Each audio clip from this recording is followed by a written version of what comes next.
So you think that strength builds are weak? Well, let me show you, Buckaroo.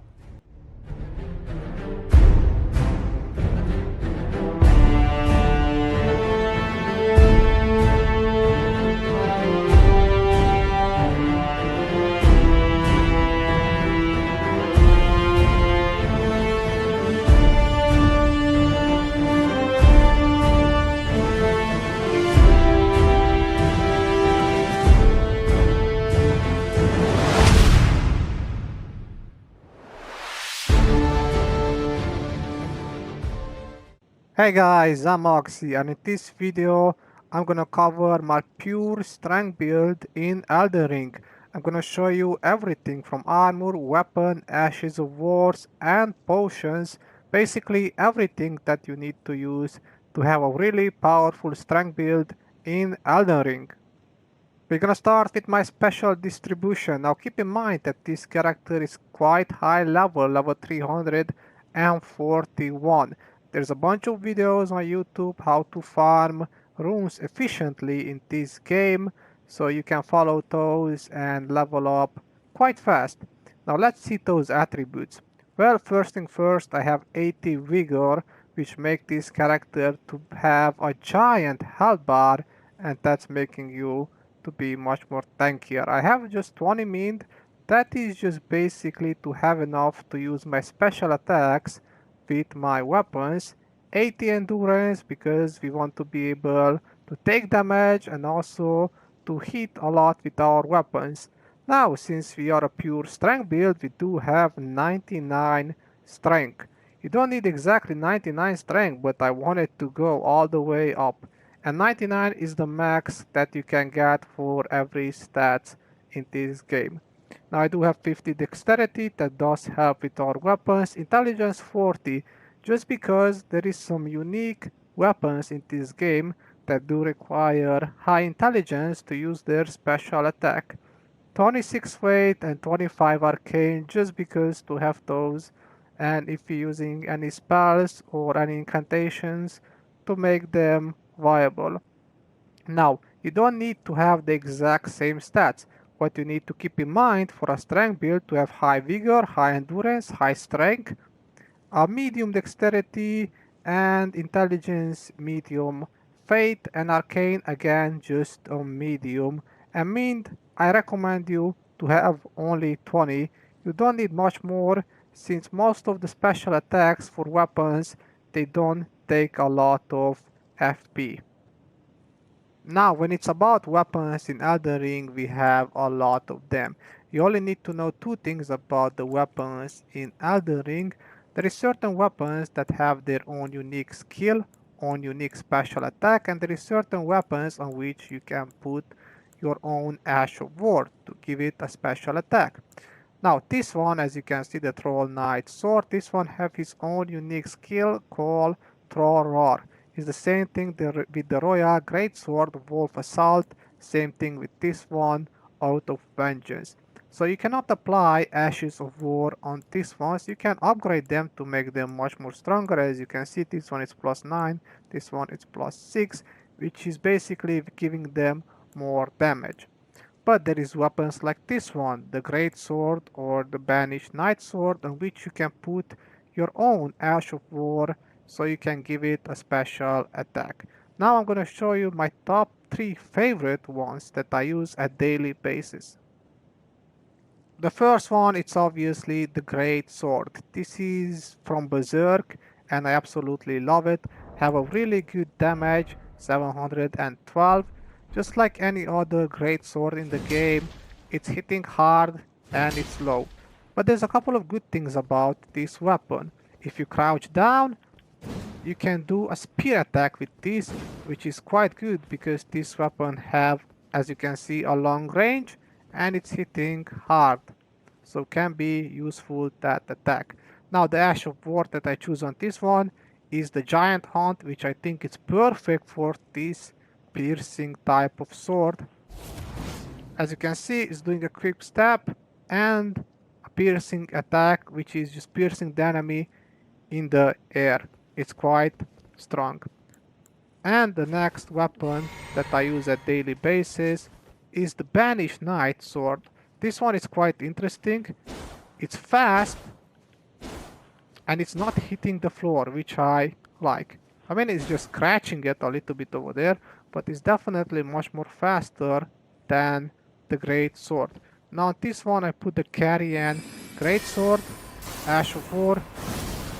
This is quite good. It's boosting the damage on this sword and also giving us a higher range.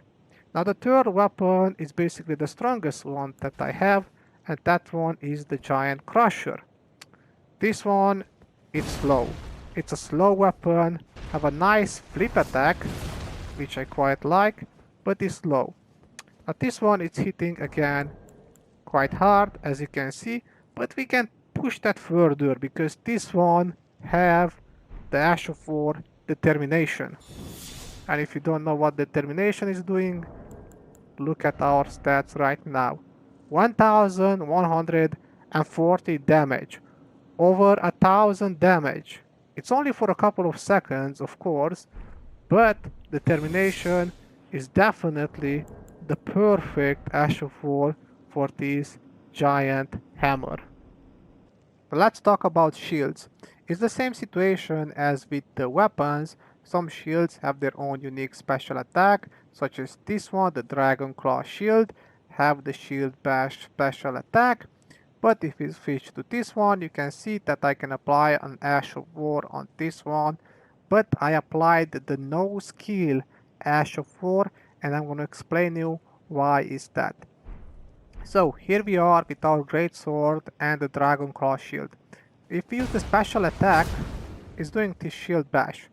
But I want to do my special attack with my sword.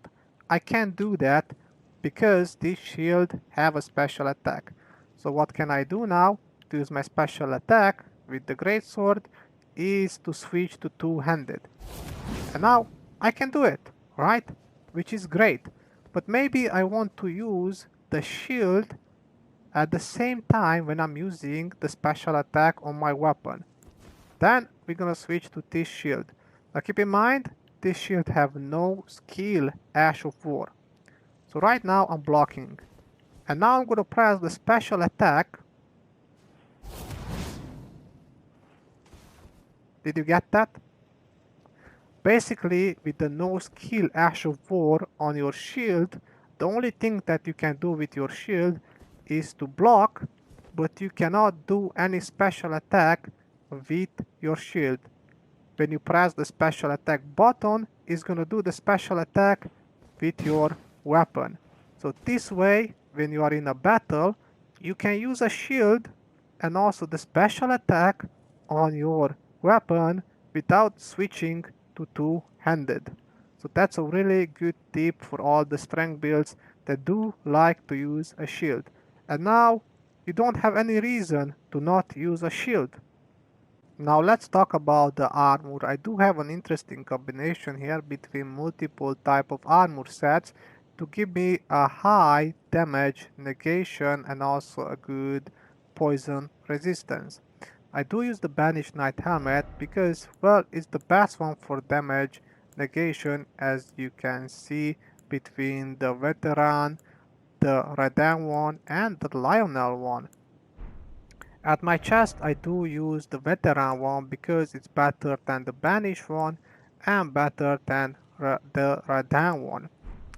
At my gloves I do use the Veteran one because I think this one is pretty much the best one. And at the graves I do use the Lionel one because I think it's the best one from all of them. So we're going good with that one. Now keep in mind that with this armor set, with this mixed armor set, I'm going for tankiness to have high physical damage negation. Also, we do have a good robustness and we do have a good poison resistance overall. Our equipment load is quite high, 140 out of 175. Let's see the medallions that I do use.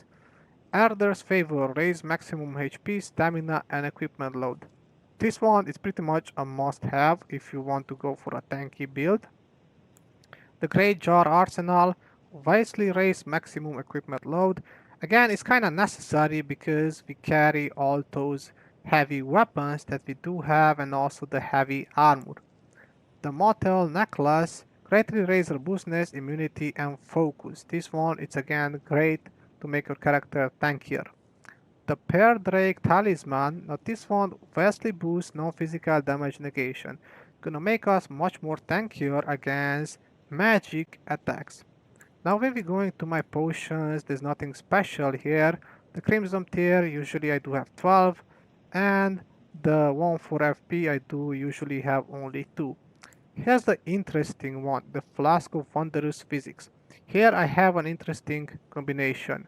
So, the first one is temporarily makes stance break easier. So this one for enemies that do use shields or do use block a lot, it's gonna break their stance much more easier. So you can use your special attack on them and oh boy, it's gonna be quite good. Now the next one is significantly negate damage receiving. Basically it's giving you a shield which is gonna hold one attack. As you can see, now we have a shield on us, and that shield is gonna absorb 100% of any type of attack, but only one hit. Now when we talk about spirit summoning, which one is the best one for this build?